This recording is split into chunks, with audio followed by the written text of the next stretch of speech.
The marriage registrar mispronounced my name. I was just about to correct him when suddenly, a flurry of comments appeared before my eyes. Oh, the poor heroine. She remains oblivious to the fact that the hero deliberately misstates her name in order to marry the antagonist. The name inscribed by the hero is that of the antagonist, Jiang Shui. Alas, the heroine, having suffered from drowning, has lost her wits and now cannot read. In a daze, I cast my gaze downward at the marriage registration document. There, glaringly inscribed, were the two characters, Jiang Shui. 1. So she is indeed the tragic female protagonist who met her untimely demise twice due to her name? Indeed, this time she rectified it, marking the inception of her woeful fate. The second time, she was so intimidated by the male lead that she refrained from correcting it, thus missing her sole opportunity for salvation. Please, refrain from spoiling the plot. How can one continue to watch with such revelations? Oh, why has the female lead suddenly fallen silent? The registrar is inquiring about her. In a moment, the male lead will whisper reminders in her ear, prompting her to respond as rehearsed.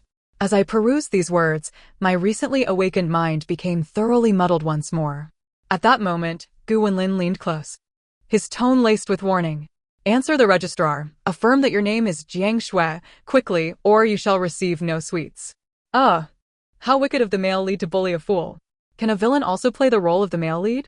The female lead must not correct her name, otherwise, should she truly marry him, her future will be fraught with despair. Oh, my poor protagonist. Young lady, are you indeed Jiang Shui? What is happening? Am I the female lead? A fool? Supporting character, Jiang Shui? Male lead, Gu Wenlin. The male lead does not wish to marry me. Hence I am to impersonate the supporting character? The comments suggest that should I defy the male lead's instructions, I will face a dire fate? Glancing at the man beside me, his eyes dark and foreboding, I instinctively recoiled from any association with him. I am Jiang Shui, indeed, I am Jiang Shui. Upon hearing my declaration, a smile spread across Gu Wenlin's face. Yes, she is Jiang Shui. What transpired? According to the storyline, shouldn't the female lead be clamoring to assert her identity as home man? Has the screenwriter rewritten the script? Or has the female lead become enlightened?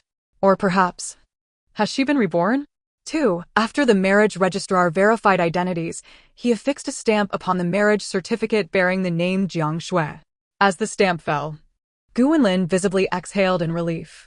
He joyfully tucked the certificate away and retrieved a nearly melted white rabbit candy from his pocket, placing it into my hand. Ruffling my hair with praise, he said, so obedient. Gu Wenlin possessed striking features, his handsome visage a rare sight.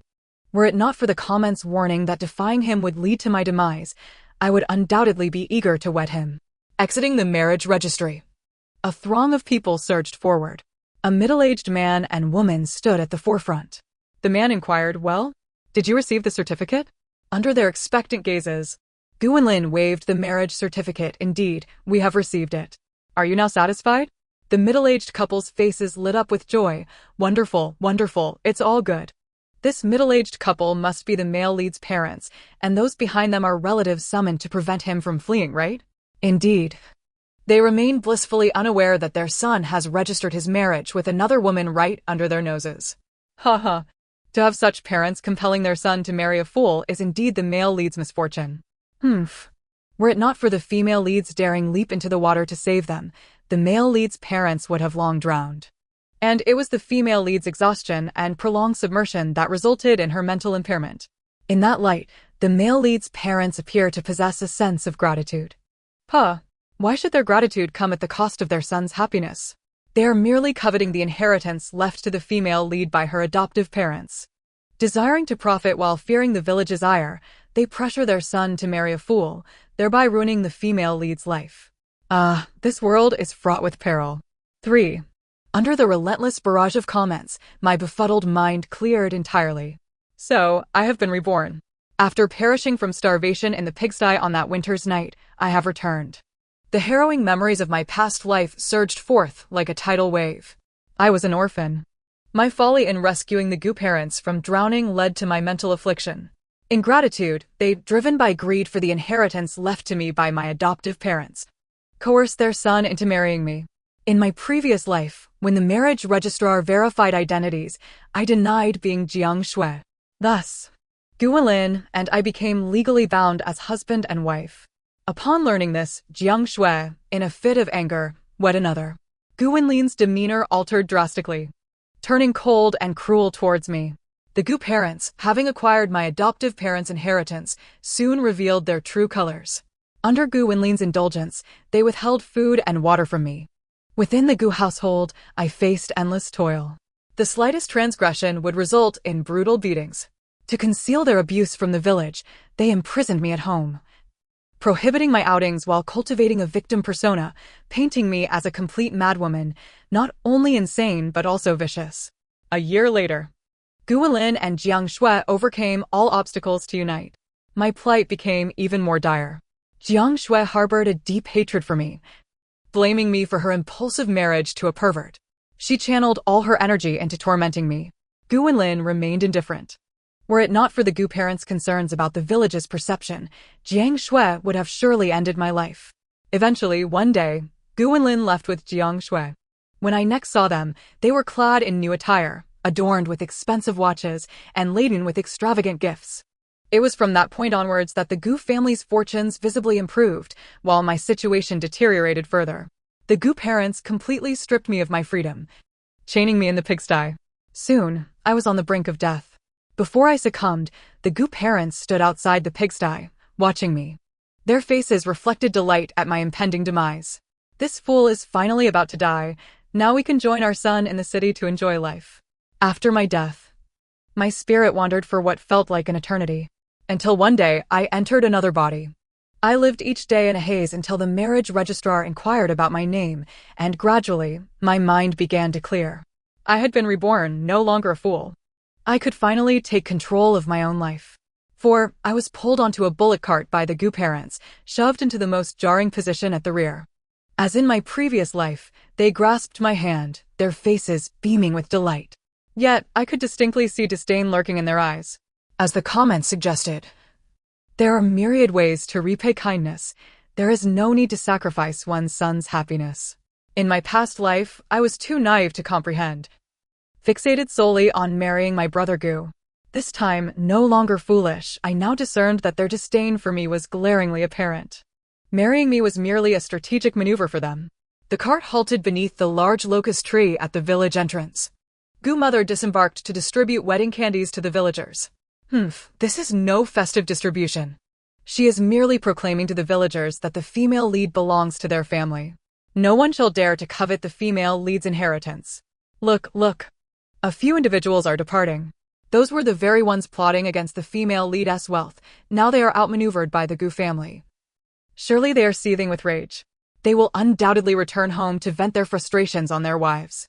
Oh, even the village chief has arrived. This old wretch is hardly a virtuous man. He even wishes for his foolish son to wed the female protagonist. I took a piece of candy from Mother Gu and pressed it into the village chief's hands, saying, "Grandpa village chief, here, enjoy this. It's Nyo-Nyo's wedding candy." The female protagonist insisted he partake, while the old man seethed internally, feigning delight on his face. The village chief accepted the sweet with a reluctant expression, lamenting, "Nyo-Nyo from the Gu family is a pitiful yet wonderful child. Your son Guilin marrying her is indeed a blessing for your family. You must treat her well, otherwise I shall be the first to object." I clapped my hands in approval. Father and Mother Gu hastily agreed. Of course, Nyo-Nyo will be one of us from now on. We will certainly treat her with kindness. Bah, they are merely a bunch of leeches looking to drain the female protagonist dry. I took Mother Gu's hand and tilted my head in inquiry. Can Nyo-Nyo eat delicious food? Can she wear new clothes? Auntie, will you let Nyo-Nyo out to play instead of keeping her cooped up at home? The smile on Mother Gu's face faltered instantly. This proves it. The female protagonist is certainly not foolish anymore. She is merely pretending to be naive. Father Gu quickly interjected, "Of course, whatever Nyo-Nyo wishes to eat. Just tell your father, and he will buy it for you. If you want to play outside, you may go." I skipped joyfully, exclaiming, "Oh, there will be tasty treats. New clothes to wear. I can go out to play. I must tell little Fatty, I want to enjoy delicious food with him." With that, I dashed straight towards the village chief's house. Mother Gu attempted to stop me, but the village chief held her back, stating, "Let Nyo-Nyo go play with little Fatty. They are at the perfect age for mischief." Oh dear, the plot has shifted again. To be precise, the female protagonist seems different this time. During the first iteration, she did not seek out little Fatty to play. This proves it. The female protagonist is certainly not foolish anymore. She is merely pretending to be naive. I sprinted towards the village chief's house. Along the way, I resolved that I must leave this village. Escaping requires money and a letter of introduction. Compared to money, acquiring the letter from the village chief poses a significant challenge. Since the comments indicate that the chief covets my family's wealth, it would be unwise to ask for it directly. The village chief and his wife were at the village entrance, leaving only little Fatty playing with mud. Little Fatty, age 12, had suffered brain damage from a fever in his childhood. He is genuinely simple-minded. I offered little Fatty the candy that Guan had given me, and he happily resumed his muddy play. To prevent any sudden visitors at the village chief's house, I wedged the door shut with a piece of wood. I then approached the village chief's office. The office door was locked, and the only key was now in my possession. Not long ago, I had stealthily taken this key from the village chief. I inserted the key into the lock and swung the door open. Before me lay a desk, with a bookshelf against the wall. I made a beeline for the desk and opened the leftmost drawer with the key. The comments erupted in chaos as they witnessed my actions. What on earth? I just stepped away for a moment, and what do I return to? Has the female protagonist finally woken up? Is she altering her fate? How thrilling! Am I the only one curious about her intentions? And where did she acquire that key? Ignoring the flurry of comments, I swiftly rummaged through the drawer, locating the paper the village chief uses for writing letters of introduction. I also found his seal in the cabinet and stamped it onto the letter. Wait, what is she up to? Oh my goodness, I'm losing my mind. She's preparing a letter of introduction. In this era, you need one to go anywhere. Ha ha. Am I the only one who realizes the female protagonist is no longer foolish? Unfazed by the frenzy in the comments, I took a few extra sheets of introduction paper just in case. Just as I placed the seal back into the cabinet, the comments urged me frantically. The village chief's wife is returning. She's at the crossroads. Hurry! The village chief is coming too. He's taking the back path and is almost at the house. Hurry, don't get caught. Seeing the comments, I methodically quickened my pace. After restoring everything to its original state, I exited the office and locked the door. I then sought a place to hide the key and the handkerchief containing the letter. What is the female protagonist doing? What is she searching for? The village chief and his wife are about to return. I pretended to ponder aloud. Where should I hide it? I can't keep it on me. What if I'm searched? Upon hearing my words, the comments paused briefly before erupting once more. Hide it in the hole. Hide it in the hole. There's a hole in the corner of the east wall of the village chief's house, dug by little Fatty in the past. Hide it there, quickly. Yes, hide it there. That hole connects to the outside, making it convenient. Feigning a casual discovery of the hole, I stuffed the handkerchief inside and covered it with debris. Then, I composed myself and pretended to play with little Fatty and the mud, even smearing some mud on the clothes drying outside, belonging to the village chief's wife. When the village chief knocked on the door, he found little Fatty and me, two muddy children, amidst a yard strewn with dirt, a murky water vat, and scattered items. The village chief glared at us, too hurried to scold us, and pushed us aside. I seized the chance to pull little Fatty down with me, causing him to land hard and cry out. I sat on the ground, mimicking little Fatty's tears and wailing alongside him. When the village chief's wife arrived and beheld the state of the house, she nearly fainted. The village chief approached the office door, finding it securely locked. He entered the inner room, only to emerge after a considerable time with a spare key in hand.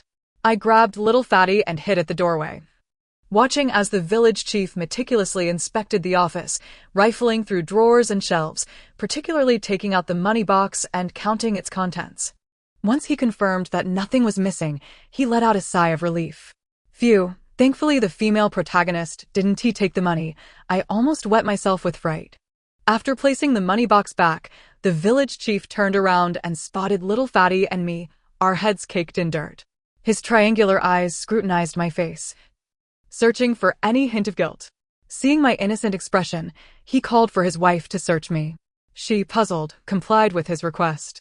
As she patted me down, I squirmed and giggled. Little Fatty stood nearby, drooling and grinning foolishly. That was close, that was close. The village chief is quite the old rascal. Oh dear, how thrilling. I might lose a couple of years off my life. Just as the village chief presented a piece of candy, intending to inquire about my family's situation, Gu and Lin arrived. I was led back to the Gu household. Jiang Shui was also present, appearing as though she had been crying. It seemed Gu and Lin had already divulged their circumstances to Father and Mother Gu, who were eager to ascertain how much I knew. Mother Gu restrained herself from slapping the muddy me, smiling as she asked, "Nyo, do you know you are getting married?" I picked at the mud on my clothes, responding, "I know." "And do you know who you are marrying?" she inquired. I covered my mouth, stifling a giggle. "I'm marrying Brother Gu, hee. Father and Mother Gu exhaled in relief. Seated in a corner, Jiang Shui's countenance was darker than the bottom of a pot. Gu and Lin urged her to endure for a while, to which she acquiesced. However, upon hearing me declare my intention to marry Brother Gu, she felt a pang of discontent in her heart. That night, Gu and Lin's room resonated with sounds until dawn broke, finally settling into silence. I was just preparing to rise and fetch the introduction letter from the village chief when Gu's mother awoke. She pulled me from the warmth of my bedding to engage in labor. Chopping wood, washing clothes, cooking, sweeping, feeding pigs, and cleaning the latrine were tasks I had performed in my previous life at the Gu household. In this life, however, I was determined not to take on every chore. When tending the fire, I inadvertently let it blaze outside. While washing dishes, I inevitably broke a few. As for laundry, I found myself scrubbing in the muddy ground halfway through. Sweeping the floor proved to be more futile than not sweeping at all. Observing the increasingly chaotic state of the home, Gu's mother grew weary. She handed me a basket and instructed me to gather pigweed on the mountain. This suited me perfectly. Ha ha, how amusing. With this barrage of comments, it was evident that the female protagonist was no fool. She was merely feigning ignorance. Must the commenters upstairs be so insistent? This secret is known to us all. I shouldered the basket and dashed back towards my home. Everything usable and unusable had been taken away by the Gu family. The house felt desolate. I recalled the previous life, when my adoptive parents passed away, their faces covered with funeral paper, laid side by side in the center of the main hall. That day, my world crumbled. Thus, when I witnessed Gu's parents fall into the water, memories of Gu and Lin surfaced, and I wished for him not to endure the same pain of losing his parents as I had. Without hesitation, I leapt into the water to save them, only to discover I had rescued 3 water snakes. That morning, I wept for an extended period in the empty house, shedding tears for all the grievances of my past life. After crying, I reassured myself that it was time to strive for my own salvation. Armed with a wooden stick, I rummaged through the house. Upon seeing my tears, the previously silent barrage of comments sprang back to life. Was the female protagonist searching for something? It seemed she was indeed looking for something. Could it be that her adoptive parents had hidden something away without having the chance to tell her before their demise? Did she know something? This female protagonist had a hint of mischief. The barrage affirmed that she was certainly no fool. She was just pretending. How amusing. Amidst a flurry of comments, one stood out. "Hurry to the backyard. The things your adoptive parents left for you are buried there." Indeed, I had suspected that the existence of such comments must hold some validity. Following the directions from the comments, I nonchalantly strolled into the backyard. I paused by the most inconspicuous stone, where the comments claimed the items lay beneath. It was a box, and within it, gold awaited. I refrained from digging, as it was still light outside. Instead, I ventured up the mountain to gather a full basket of pigweed. Gu's mother was quite pleased with my efforts, finally believing she had found suitable work for me. Breakfast was prepared by Gu's mother. That day at the village entrance, they had assured the village chief that they would treat me well and would not confine me. Although the food was modest, it was far better than the hunger I had endured in my past life. Gu Lin and Jiang Shui toiled all night, only rising by noon. Jiang Shui emerged from Gu Wenlin's room in a rather peculiar manner. I hurried over to grasp her arm, urging her to join me in play. Jiang Shui lost her balance and nearly fell, but Gu Wenlin caught her just in time. I was scolded by Gu Wenlin and, in a huff, retreated to my room.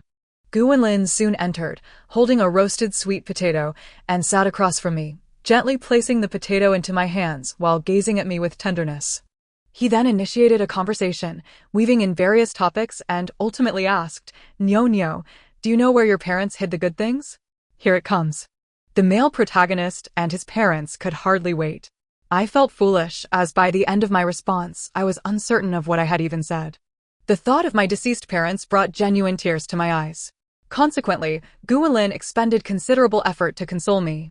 Later, I began feeding the roasted sweet potato to the little ants, completely ignoring him.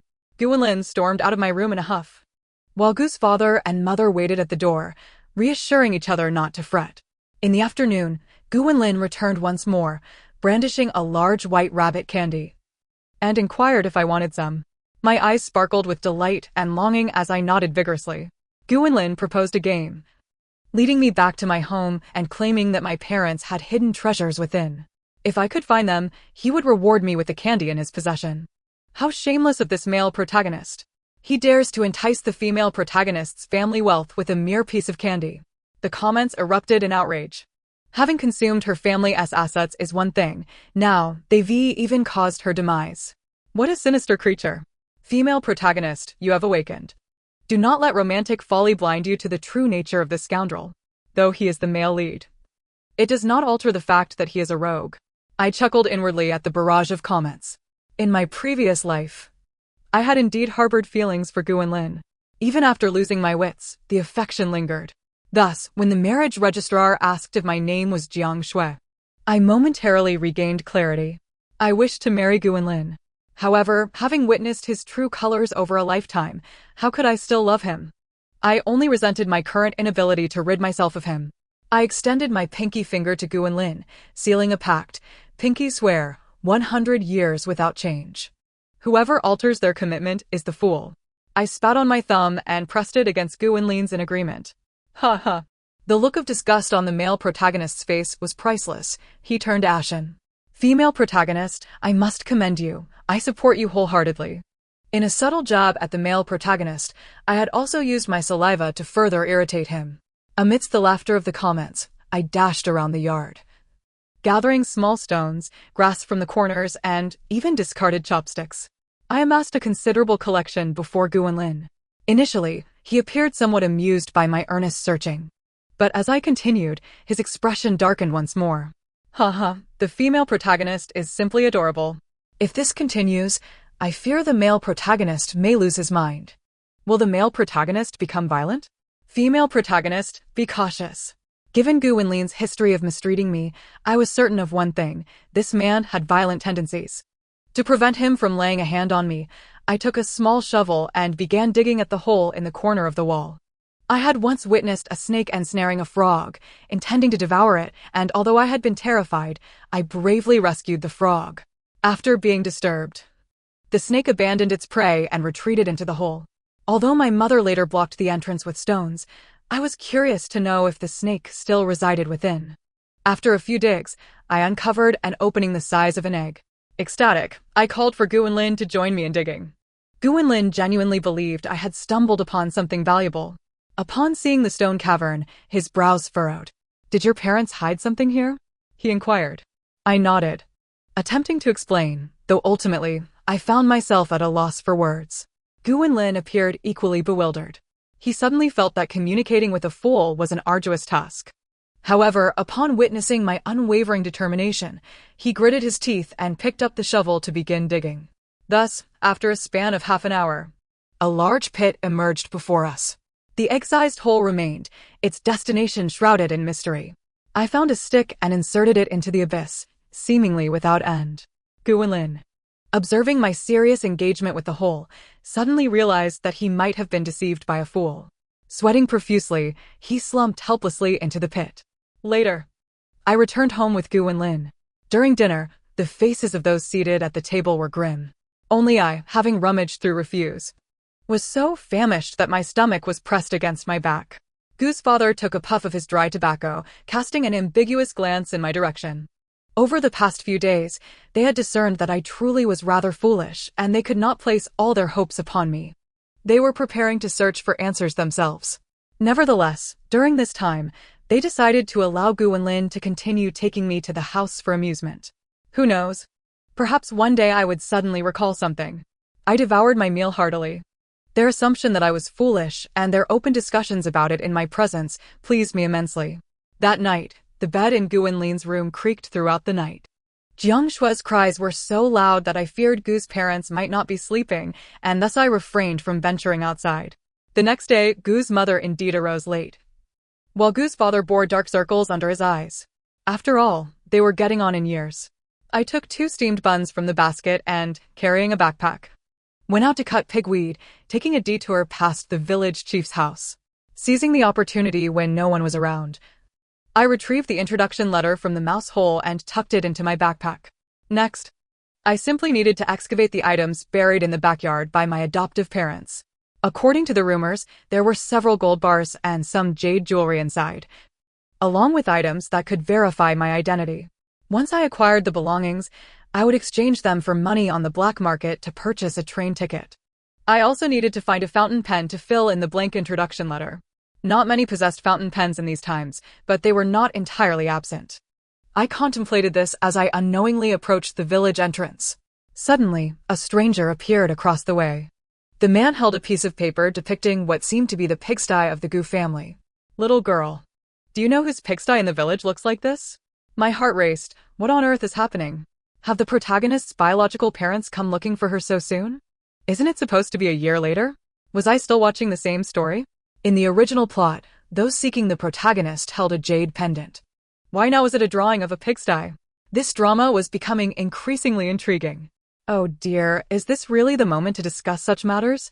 The protagonist remains blissfully unaware that the man opposite her is actually sent by her biological parents to assist in finding her.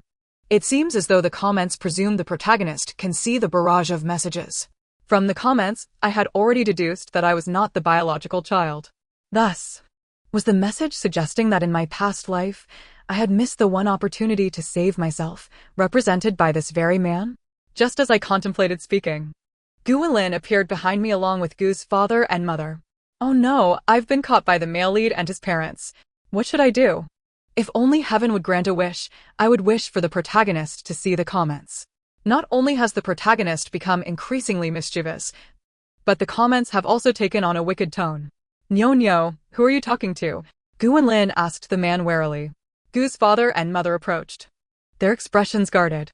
Just as the man was about to speak, I feigned a stumble and fell into his arms. Gu Wenlin yanked me back. The man left without raising any suspicions. Following Gu Wenlin, I was plagued by turbulent thoughts. The comments surged with excitement. Am I seeing things? Did the protagonist just turn and trip? Based on my years of intelligence experience, we had just executed a flawless information exchange. I looked back carefully. It seemed the protagonist had slipped something to the man. Did she know he was searching for her? Oh my, the protagonist was becoming ever more cunning. Gu Wenlin took me to the mountain to cut pigweed.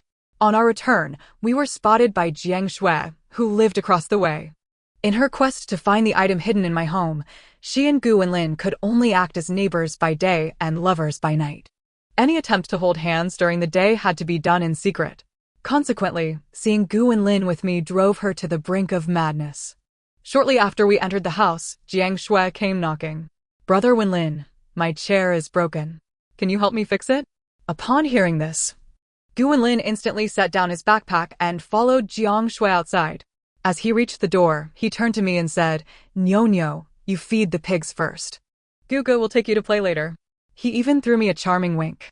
I thought, ugh, is the male lead attempting to seduce the female lead? And what of that other woman, who, despite being the main wife, was acting entirely like a mistress? Who can fathom such behavior? Gu Wenlin took me to my house to play again, and this time Jiang Shui accompanied us. Once the courtyard door was closed, Jiang Shui leaped into Gu Wenlin's embrace. As she glanced at me, her eyes gleamed with triumph and provocation. I paid her no mind, busily rummaging through the yard, creating a delightful mess. As we prepared to leave, Gu Wenlin attempted to hold my hand. Was the male lead trying to portray a devoted husband in front of the villagers? Look. The supporting character is about to lose her mind. Indeed, a cry of ouch echoed from behind us.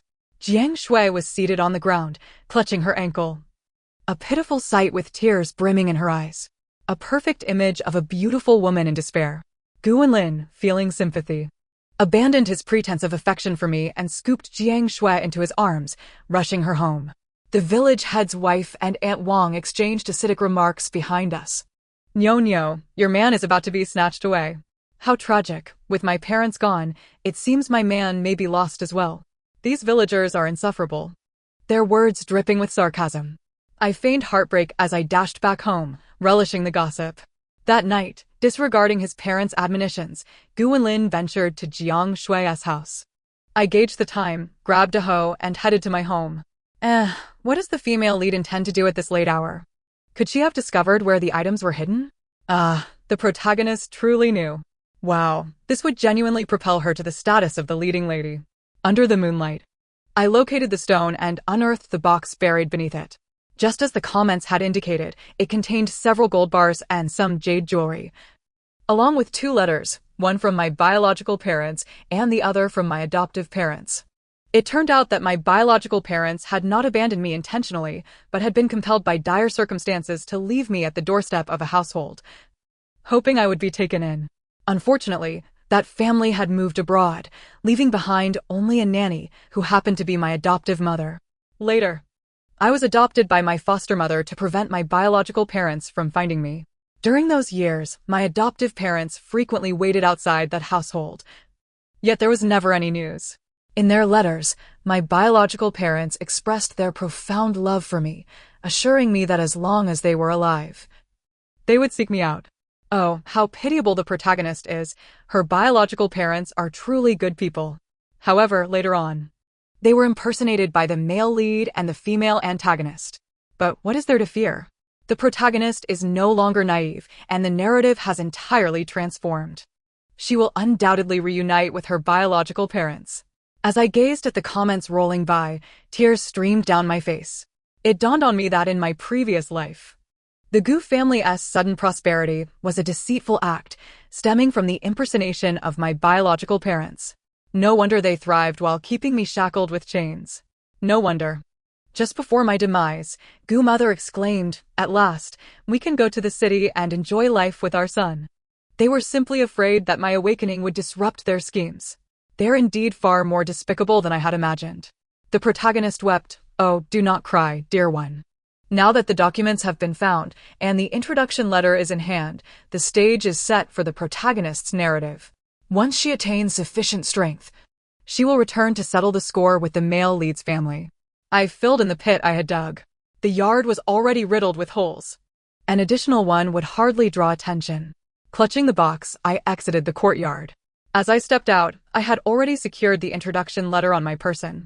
Observing that the sky was still dark, I made a spontaneous decision not to return to the Gu household, instead heading directly towards the county town under the cover of night.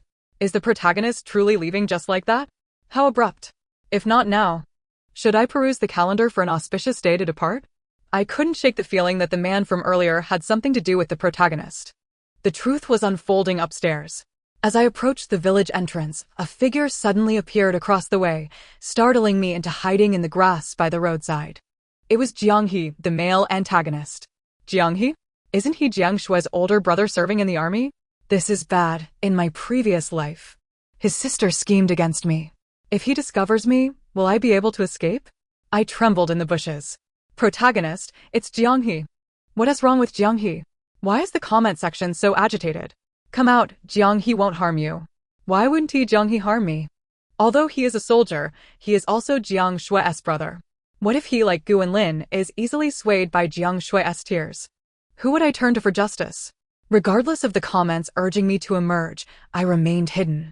At this moment, I could not afford even the slightest misstep. I had to trust myself. As Jiang He's footsteps grew closer, my heart rose to my throat. Fortunately, his footsteps passed without pause. I lingered in the grass a while longer, and only after the sounds faded completely did I gather my belongings and climb out. Stop. A sudden voice from behind startled me. Jiang Hui, who had already left, reappeared at my back. Almost dropping what I held, I was petrified. The male antagonist has discovered the protagonist. This is wonderful. If there is anyone in this world who wishes her well, apart from her adoptive parents and biological parents, it is the male antagonist.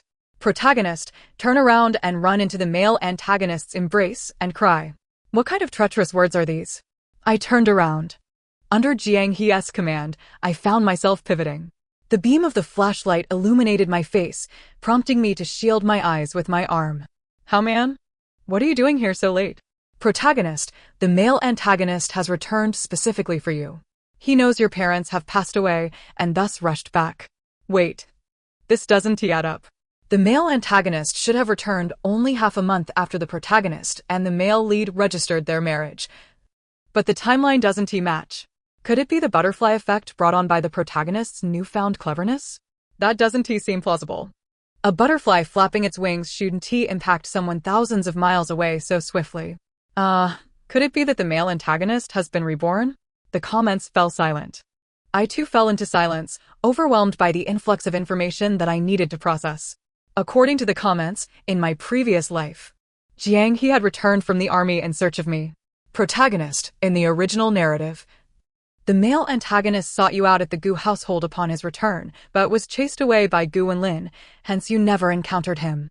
That's not all. Later, when the male antagonist learned that the female antagonist had impersonated the protagonist's identity, he severed ties with her in fury. However, by then, it was too late. Both the protagonist and her biological parents had perished. The male antagonist spent his life regretting his initial trust in the male lead, failing to verify the protagonist's circumstances with his own eyes, which led to her tragic demise. Thus, in death, he had his comrades bury him near the protagonist's grave, intending to silently watch over her thereafter. Oh, how touching. I could weep. In my childhood, I adored trailing behind Gu and Lin, my heart and eyes filled with him, calling out Brother Gu every day. Back then, Jiang He was small and rather reclusive, never playing with us, yet he always lingered at a distance.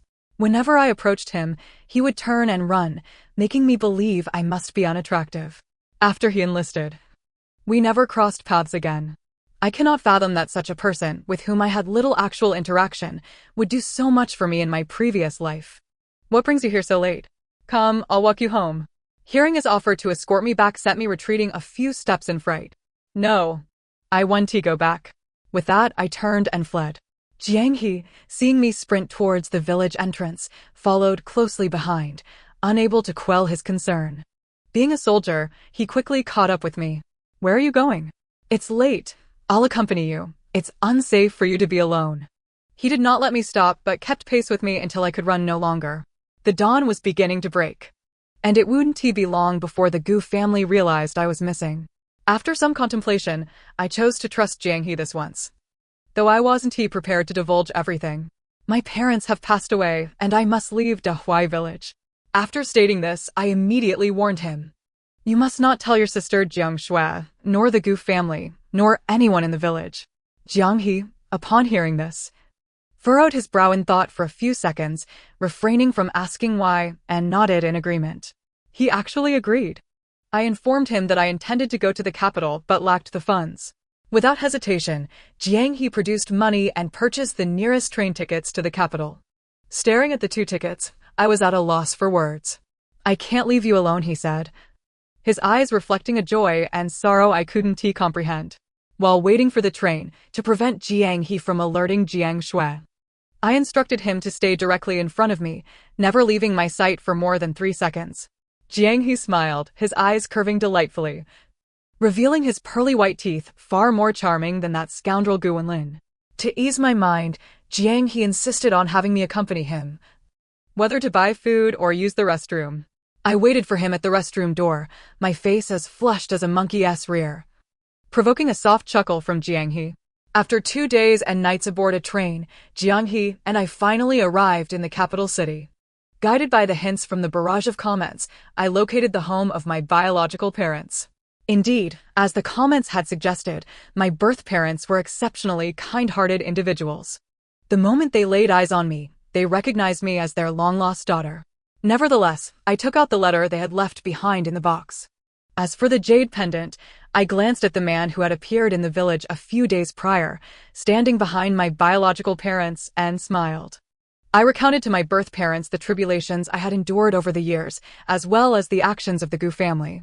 My mother embraced me, weeping uncontrollably. She revealed that she had recently been plagued by a recurring dream in which I was brutally beaten and tragically perished. She yearned to rescue me, yet felt utterly powerless to reach me. Upon waking, she replayed the scenes from her dream repeatedly, only to find me lying in a pigsty, on the brink of death. Although she could not discern the face of the assailant in her dream, she was unequivocally certain that it was me. She even sketched the pigsty she had seen in her dream. My father enlisted help to locate the place depicted in the drawing. Subsequently, she dreamt again. This time finding her daughter, but something felt amiss. She could not shake the feeling that it was not truly me. I assured her that the scenes she witnessed in her dreams were indeed real events from my past life. Both my biological parents and the barrage were taken aback, save for Jianghe. His gaze, like rolling waves, fixed upon me. After days of maintaining a serene facade, he finally faltered. He confided that he too had been reborn. In his previous life, until his last breath, he had been filled with profound regret for failing to save me. Therefore, upon his rebirth, he returned immediately, hoping to rescue me. This was also why he had come back 10 days earlier than in his past life. Regarding my adoptive parents' demise, it was no mere accident. After my death, while my soul wandered, I picked up on certain clues. A month later, Jiang He returned, bearing the investigation report on my adoptive parents' deaths. The culprits were the village head and Gu's father, who had inadvertently overheard a conversation revealing that my adoptive parents had buried gold. They conspired to murder my adoptive parents. Furthermore, the fall of Gu's parents into the water was also not an accident.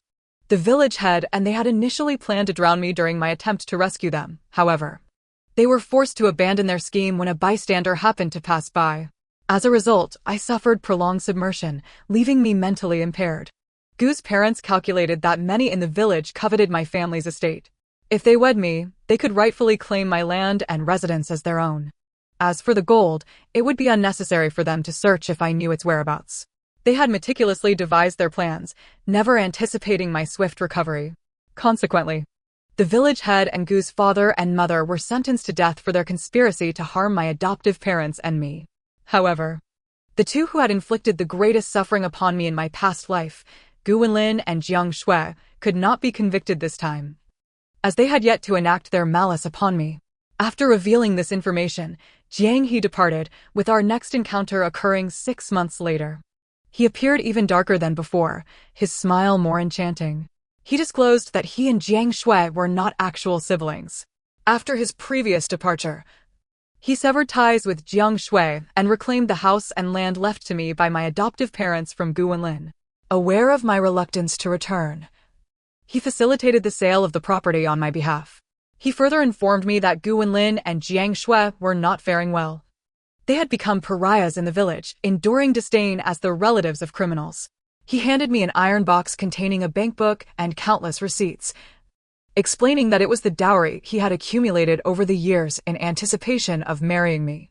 Ever since I learned of my rebirth, the long-absent barrage re-emerged, exclaiming that the grand finale had arrived, with a happy ending. Flowers were scattered, blessings were exchanged, and the story concluded. Thank you for listening. We shall meet again in the next tale.